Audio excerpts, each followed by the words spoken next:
Михаил Юрьевич Лермонтов. Парус.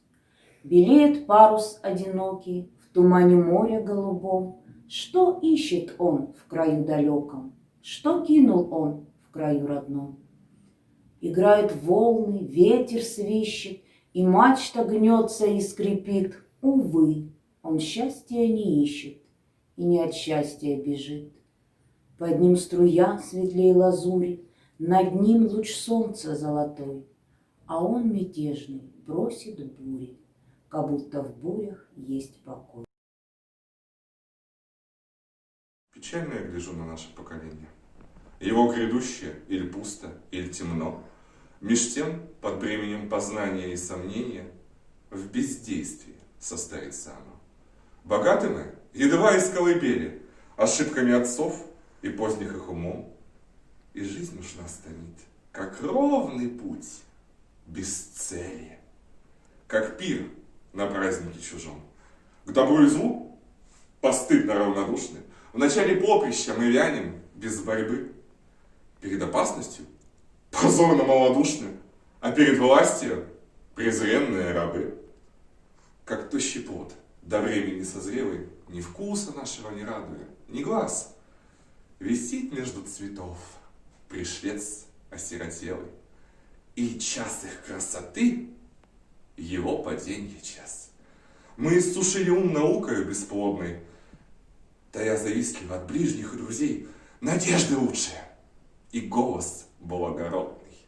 Неверием осмеянных страстей едва касались мы до чаши наслаждения, но юных сил мы тем не сберегли. Из каждой радости, боясь пресыщения, мы лучший сок навеки извлекли. Мечты поэзии, создания искусства, восторгом радостным наш ум не шевелят.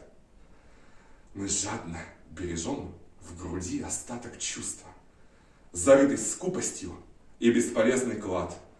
И ненавидим мы, и любим мы случайно, и ничем не жертвуя ни злобе, ни любви. И царствует в груди какой-то холод тайный, когда огонь кипит в крови. И предков скучны нам роскошные забавы, их добросовестный ребяческий разврат. И к гробу мы спешим без счастья и славы, глядя с насмешкой назад, толпой угрюмою и скоро позабытый. Над миром мы пройдем без шума и следа, не бросивши векам ни мысли плодовитой, ни гением начатого труда.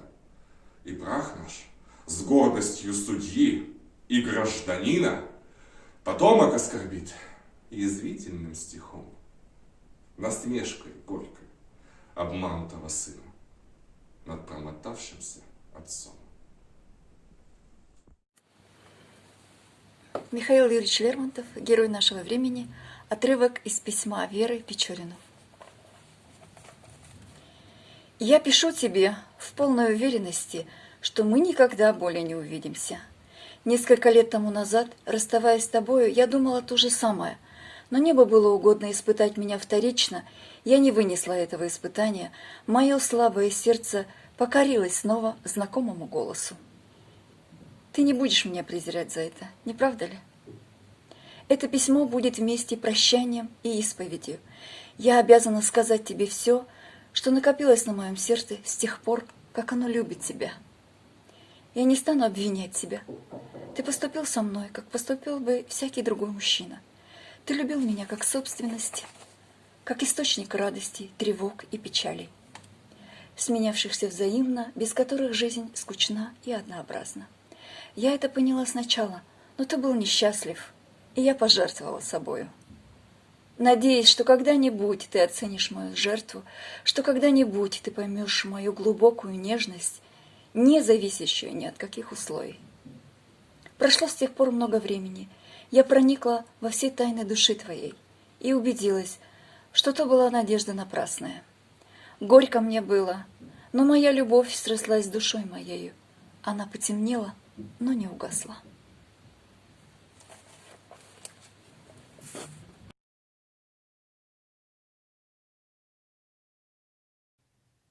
Тучки небесные, вечные странники, степью лазурную, цепью жемчужную.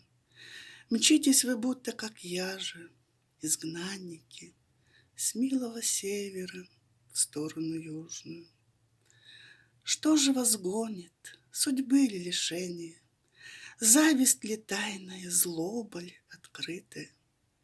Или на вас тяготит преступление, или друзей клевета ядовитая? Нет. Вам наскучили нивы бесплодные, чужды вам страсти и чужды страдания, вечно холодные, вечно свободные. Нет у вас родины, нет вам изгнания.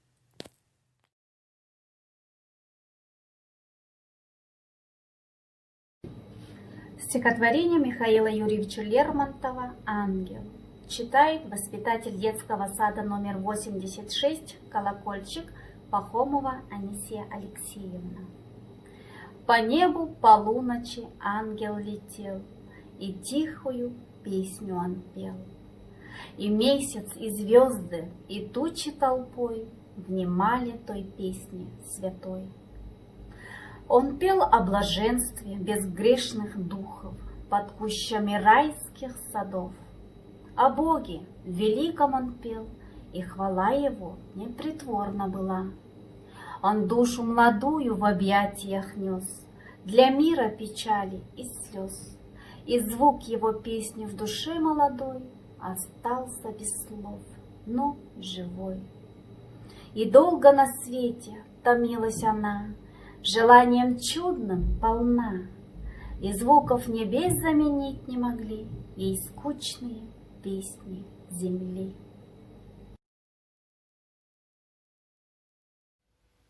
Михаил Лермонтов «Я не унижусь перед тобою». Я не унижусь перед тобою, ни твой привет, ни твой укор не властны над моей душою. Знай, мы чужие с этих пор. Ты позабыла, я свободы для заблуждения не отдам. И так пожертвовал я годы твоей улыбке и глазам. И так я слишком долго видел в тебе надежды юных дней, и целый мир возненавидел, чтобы тебя любить сильней. Как знать, быть может, те мгновения, что протекли у ног твоих, я отнимал у вдохновения. А чем ты заменила их? Быть может, мыслью небесной и силой духа убежден, я дал бы миру дар чудесный, а мне зато бессмертие он. Зачем так нежно обещала ты заменить его венец? Зачем ты не была сначала, какой стала наконец? Я горд, прости, люби другого, мечтай любовь найти в другом. Чего б то не было земного, я не соделаюсь рабом. К чужим горам под небо юга я удалюся, может быть, но слишком знаем мы друг друга, чтобы друг друга позабыть. Отныне стану наслаждаться, и в страсти стану клясться всем. Со всеми буду я смеяться, а плакать не хочу ни с кем. Начну обманывать безбожно, чтоб не любить, как я любил. Или женщин уважать возможно, когда мне ангел изменил. Я был готов на смерть и муку и целый мир на битву звать, чтобы твою молодую руку, безумец, лишний раз пожать. Не знав коварную измену, тебе я душу отдавал. Такой души ты знала ли цену? Ты знала, и я тебя не знал.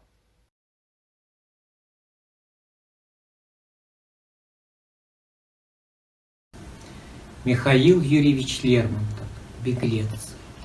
Горун бежал быстрее лани, быстрее, чем заяц от орла. Бежал он в страхе с поля брани, где кровь черкесская текла. Отец и два родные брата За честь и вольность там легли, и под пятою супостата лежат их головы в пыли. Их кровь течет и просит мщения. Гарун забыл свой долг и стыд. Он растерял в пылу сражения винтовку, шашку и бежит.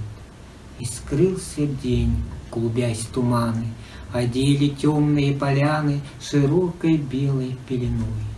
Пахнуло холодом с востока, и над пустынею пророка стал тихо месяц золотой. Усталый, жаждой томимый, с лица стирая кровь и пот, Гарун меж скал аул родимый при лунном свете узнает. Подкрался он никем незримый, кругом молчание и покой, с кровавой битвы невредимый, лишь он один пришел домой. И к Сакле он спешит знакомый, там блещет свет, хозяин дома. Скрипясь душой, как только мог, Гарун ступил через порог.